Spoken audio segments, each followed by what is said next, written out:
قدرمنو کتونکو بیا هم ستړي مه شئ. تاسو څو شېبې وړاندې له موږ سره ښاغلی چې قاري صاحب محمد رفیع اکبري و، د هغې ښکلي نعتونه تاسو واورېدل، واقعا چې په زړه پورې وو. او د ما سره په خپرونه کې بیا هم یو بل میلمه دی چې د موږ پخوانی همکار هم پاتې شوی دی. د موږ دپاره ځکه د افتخار وړ دی چې هغوی په هر ډګر کې که ستونزې هم وي هغلته خپل ځان ښوولی دی او د پرمختګ په لور یې حرکت کړی دی.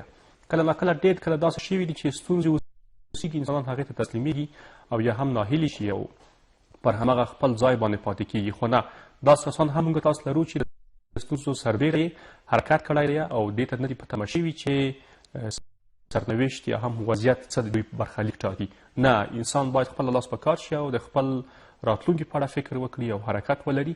او د همدغه لاسته راوړنو په لړۍ کې تاسو یې ګورئ چې دا اوارډ او یا هم همغه د جایزې په شکل کوم لقب چې ورته ورکړل شوی دی پر همدې باندې ښکل شوی دی او د سولې په برخه کې د دوی کړنې د دوی لاسته راوړنې د دې سبب شوي دي چې د ملګرو ملتونو د UNDP برخې ورته د سولې په برخه کې دغه اوارډ ورکړی دی. زه د خپرونې په دغه برخه کې ښاغلي فضل ربي احمدي صاحب ته ښه راغلاست وایم. ستړی مه شئ، سهار دی په خیر. مننه حبیبي صاحب، تاسو دې هم سهار په خیر وي. هیله ده چې تاسو جوړ روغ او خوشحاله اوسیږئ. تاسو ته ستاسو قدرمنو همکارانو، تخنیکي همکارانو ته او د معارف تلویزیون درنو لیدونکو ته د زړه له کومې سلامونه او نیکې هیلې وړاندې کوم. مننه چې زه مو خپلې خپرونې ته دعوت کړم. احمدي صاحب، دا جایزه یوازې ستاسو یا دغه نوم ګټل یوازې ستاسو نه دي، بلکې په دې کې موږ هم ځان شریک بولو، ځکه موږ تاسو هم ځوانان یو او موږ په دې ډېر خوشحاله یو چې یو ځوان د ستونزو سره سره داسې یو ځای ته رسېږي او په داسې یو سټیج باندې خبرې کوي چې هغلته د سولې په اړه پیغام اوسېږي، د پرمختګ په اړه پیغام اوسېږي او دې په اړه پیغامونه وي چې موږ تاسو باید وښي راتلونکي ته حرکت وکړو. مننه. کور ودان خیر اوسې. دا د تاسو تشویق دی چې تاسو په دې شکل باندې تقریبا ما نور هم هڅوئ چې د خپلو خلکو د خپل وطن دپاره خدمت وکړم. دغه جایزې په اړه راته ووایه، د اوارډ په اړه راته ووایه چې په هرات ولایت کې یو ولایتي پروګرام و، هغلته تاسو او څو کسانو نورو ته دغه نوم درته په برخه شوی دی او دغه لقب درکول شوی دی. دغه اوارډ تقریبا د څو ولایتونو کسانو ته ورکړل شولو چې په هرات ولایت کې د دې دپاره یو عمومي کنفرانس جوړ شوی و. د دې اوارډ د کنفرانس نه مخکې نور فعالیتونه هم و چې د UNDP یا د ملګرو ملتونو د پرمختیایي سازمان د طرفه د پروګرام په لار باندې اچول شوی و. په بادغیس، هرات او فراه ولایت کې دوی نور پروګرامونه هم لرل. په بخښنې سره زما له همکارانو څخه هیله کوم هغه چمتو شوي تصویرونه چې احمدي صاحب په هرات کې په دې اړه وینا هم کړې ده پر همغه سټیج باندې هغه خپاره کړي او موږ تاسو په خپلې خبرې کوو. نو هغلته بعضې ټرینینګونه خلکو ته ورکړل شول او دا چې مثلا سوله اوس غلې ده تر یو حده پورې، خو وړې سولې نورې هم ضرورت دی چې زموږ په هېواد کې باید منځته راوړل شي. د دغه تیر جنګ په جریان کې بعضې نفرتونه د بعضو سمتونو په مابین منځته راغلل چې مثلا یو تعداد په یوه ګروه کې و، یو تعداد کسان په بله ګروه کې و، بعضې کسان د خپلو کلیو په مابین کې اختلافات یې منځته راوړي دي چې د دغې دپاره دوی کار کوي. په همدې خاطر باندې دوی د مسجدونو د امامانو د طریقه د سولې په باره کې بعضې ویناوې واورولې، بعضې بنرونه یې ټینګ کړل او په دیوالونو باندې د ښار په ګوټ ګوټ برخو کې دوی په دیوالونو باندې د سولې پیغامونه په تصویر باندې وایستل. په رادیو کې بعضې پیغامونه نشر شول، ټرینینګونه خلکو ته ورکړل شول او په مجموع کې بیا دغه کنفرانس دایر شولو چې دا د UNDP د طرفه د APWDO یا افغان خیریه موسسې ته ورکړل شوی و چې په دې دریو ولایتونو کې دغه پروګرام دایر شولو. نو کامیابه و او په حقیقت کې د دوی هدف دغه و چې د سولې موضوع بیرته بیا هم خلکو ته تکرار کړي، ذهنیت ورکړي، انګیزه ورکړي، د پامه ونه غورځول شي نارینه او ښځینهو ته او ځوان نسل ته دغه پیغام بیا هم انتقال کړي. دوی وهڅوي چې که موږ په سوله کې ژوند وکړو نو څه قسم په خپل ژوند کې پرمختګ کولی شو.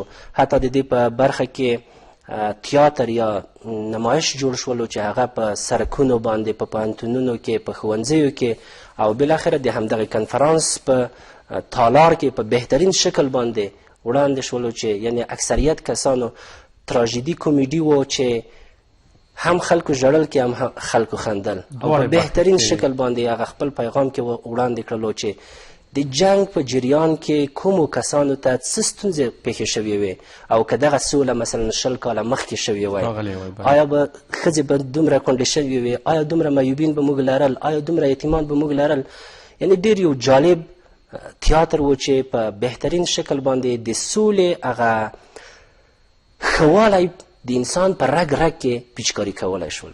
دغه جایزې لپاره هغه کسان چې ټاکل شوي وي او هم تاسو وایي د نورو ولایتونو څخه څو کسان وو په کومو معیارونو ټاکل کېدل یعنی تاسو څه کړنې کې سرته رسولې وې؟ په دې کنفرانس کې تقریبا 9 کسانو ته دغه ایوارډ ورکړل شولو له مختلفو ولایتونو څخه. د مختلفو ولایتونو څخه په دې کې مدني فعالان وو، د پوهنتون استادان وو، هغه کسان چې د بعضو مؤسساتو سره د صلح پروژې تطبیق کړې وې او په زرګونو کسانو ته دوی سیمینارونه وړاندې کړي وو یا نور فعالیتونه یې کړي وو یا داسې کسان هم وو چې دوی د سولې بعضې پیغامونه د هېواد په ګوټ ګوټ کې په دیوالونو باندې رسامي کړي وو په هر شکل باندې چې دوی د ځوان نسل دپاره یو ذهنیت ورکړی و تر څو د سولې په ارزښت یې وپوهوي او سولې ته د سولې د راوستلو دپاره دوی وهڅوي. په دغې برخه کې چې فعالیتونه کړي وو ځوانانو ته یې سیمینارونه او ترینینګونه ورکړي وو یا په رسنیو کې کار کړی وو او زیاتره د سولې په برخه کې تمرکز لرلو نو دغه کسان انتخاب شوي وو چې د دوی هغه بیوګرافي کړنې یوې کمیټې ته وړاندې کېدلې او هغه کمیټې د خوا نه بیا وروسته UNDP ته لیږل کېدلې او بالاخره هغلته تاییدېدلې د هغې د تایید نه وروسته دغه کسان بیا دعوت کېدل کنفرانس ته. احمدي صاحب حتما په اول سر کې په لومړي سر کې ګڼ شمېر کسان ممکن انتخاب شوي د هغې پروسې وروسته بیا کسان یعنی د دوی د تحقیق په اساس باندې ډېر لیستونه دوی ته ورغلي دي چې هغه لیستونه بیا هغه د هر یوه کس هغه معیارونه چې فعالیتونه یې کړي وو هغه ټول انتخابېدل او د هغې کوم معیار چې دوی په خپل ذهن کې لرلو د هغې پر اساس باندې هماغه ټول جدول وستل کېدلو او کسان انتخابېدل. ډېر ښه. یو خو همدغه وارډ دی چې تاسو درکول شوی دی حتما د دې په څنګ کې ممکن بعضې تقدیرنامې هم اوسېږي ستاینلیکونه او بل هماغه په هغه لوی پروګرام کې ګډون دی چې په هرات ولایت کې جوړ شوی و. د دې نور معنوي ارزښتونه څه شی دي؟ د دې معنوي ارزښت په خپله د ځوانانو یا هغه کسان چې دومره وخت یې زحمت ایستلی و یعنی د هغې داسې تشویقول چې په راتلونکي کې هم دوی په دې برخه کې فعالیت وکړي. ما په خپله باندې تاسو به په هغه ویډیو کې لیدلي وي چې یا کله چې د ما هغه کړنې معرفي کېدلې په هغې کې به شاید تاسو لیدلي وي ما په کلونو باندې په وړیا شکل باندې تقریبا 25,000 نه زیاتو کسانو ته سیمینارونه ورکړي د نورو فعالیتونو تر څنګ دا ټول په وړیا باندې و خو د دغه ایوارډ اخیستل زه داسې فکر کوم چې که ما دغه ټول کارونه د معاش په بدل کې کړي وای تر هغې نه ماته دغه ایوارډ ډېر ارزښت لري. زه فکر کوم چې که ټول کسان په همدې شکل باندې هڅول شوي وي نو او یا راتلونکي کسان چې په دې شکل باندې وهڅول شي ته هر نوع مادي ګټې نه به همدغه ډېر ورته ارزښتمن وي.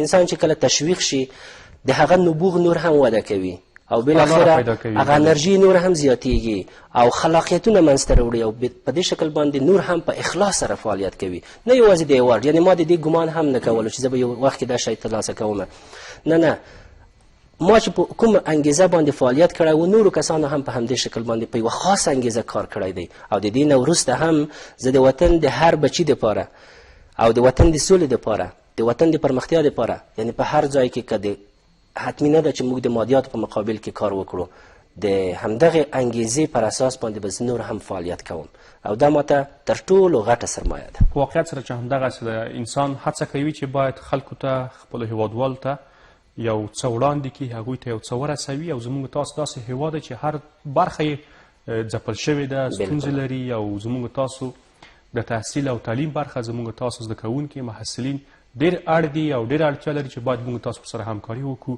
او تاسو څخه موږ په دغه برخه کې باید مننه وکړو چې تاسو هر وخت په اونۍ کې یو ځل یا حتی 2 ځلې یا هم ډېر د خپل زده کوونکو تر خوا پاتې شوي یا هغوی ته مو سیمینار وړاندې کړی دی یا موږ پر فیسبوک تاسو څارلی او دا د نیکمرغۍ ځای دی چې موږ تاسو په خپله ټولنه کې دغسې کسان لرو چې هغوی مصروفه دي او خپلو هېوادوالو ته یو څه رسوي.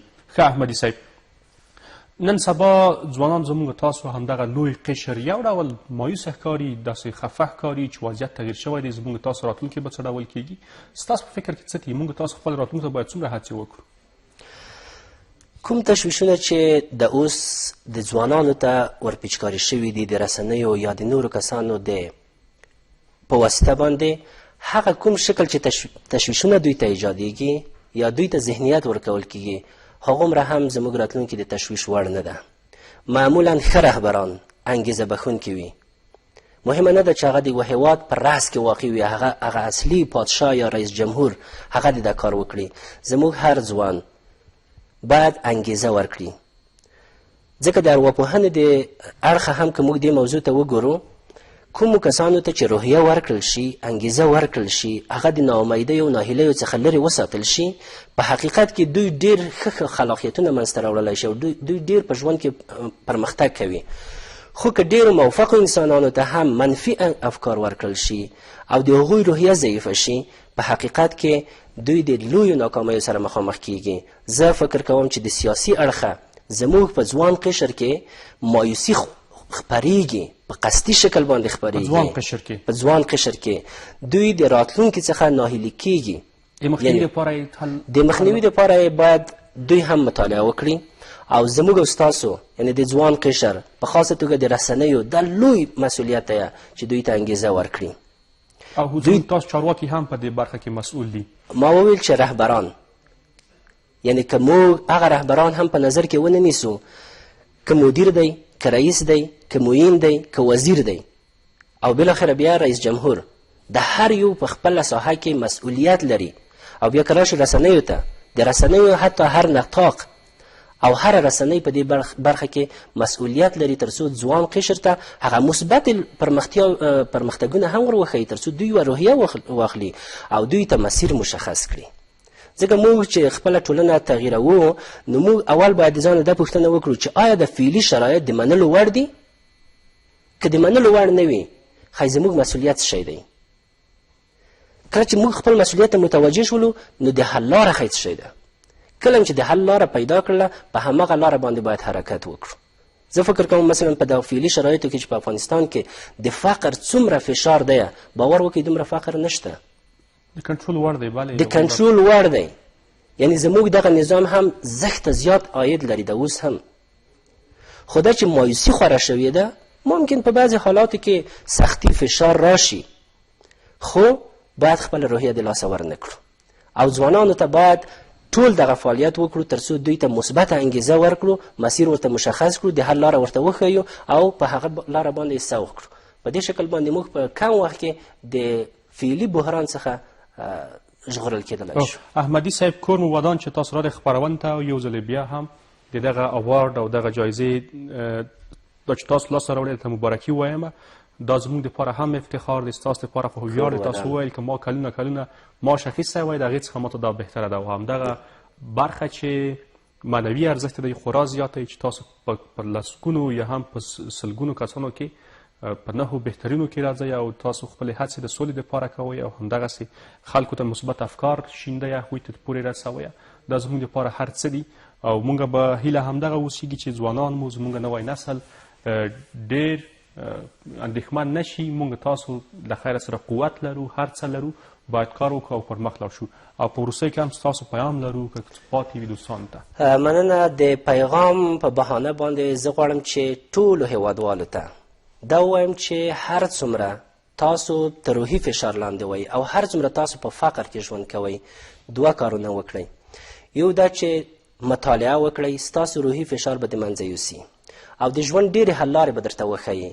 دوهم دا چې رضاکارانه او وړیا فعالیتونه وکړئ، په اخلاص سره یې وکړئ. تاسو باور وکړئ دومره لذت به ترې ترلاسه کوئ، دومره لذت چې که ډېر لوړ معاش ولرئ، که په ښه لوړ موقف کې واوسیږئ، که ښه ژوند ولرئ، هومره لذت او خوشحالي چې تاسو د داخل نه ترلاسه کولی شئ په رضاکارانه فعالیتونو کې بل چېرته یې نشئ ترلاسه کولی. خو په دې فعالیتونو کې به مو پوره اخلاص موجود وي.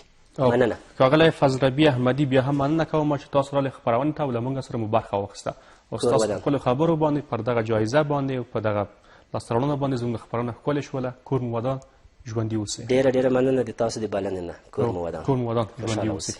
قدرمنو کتونکو، ښاغلی فضلربي احمدي و چې د سولې په برخه کې په افغانستان په کچه 9 کسانو ته اوارډ یا هم جایزې ورکول شوې وې، یو هم دوی و. د دوی هڅې د ستایلو وړ دي او کلونه کېږي چې دوی په وړیا ډول د کورسونو زده کوونکو ته، د ښوونځي زده کوونکو ته او همدغسې د پوهنتون زده کوونکو ته سیمینارونه وړاندې کوي، د هغوی سره ګډ کار کوي چې باید هغوی مهارتونه لوړ شي په مختلفو برخو کې. او موږ به هیله همدغه وي چې ځوانان چې وخت لري، وزګار دي یا هم مسؤلیتونه یې کم دي، همدغسې لاس په کار شي او د ټولنې په مدیریت کې خپله ونډه ادا کړي. لکه څنګه چې ښاغلي احمدي وویل چې ښایي ستونزې موږ تاسو ولرو، وضعیت ښه نه اوسیږي، خو موږ تاسو باید په دې فکر کې اوسیږو چې مطلوب حالت څه دی، زه څه شی غواړم، اوسنی حالت څه شی دی، او همغه مطلوب حالت ته د رسېدو دپاره باید فکر وکړو او خپله انرژي پر همدې باندې مصرف کړو چې حل لارې ولټوو، همغه خپل مسیر وټاکو او خپل مسؤلیت هم هیر نه کړو. که نن وضعیت خراب دی یا هم سختۍ دي، دا موږ تاسو کولی شو چې حالت سم شي او خپلو هېوادوالو ته د خدمت جوګه وګرځو. لاړ به شو د خپرونې بیا هم خپرونه کې وقفه لرو، له دمې وروسته بیا هم راګرځو او د موږ سره به بل میلمه وي.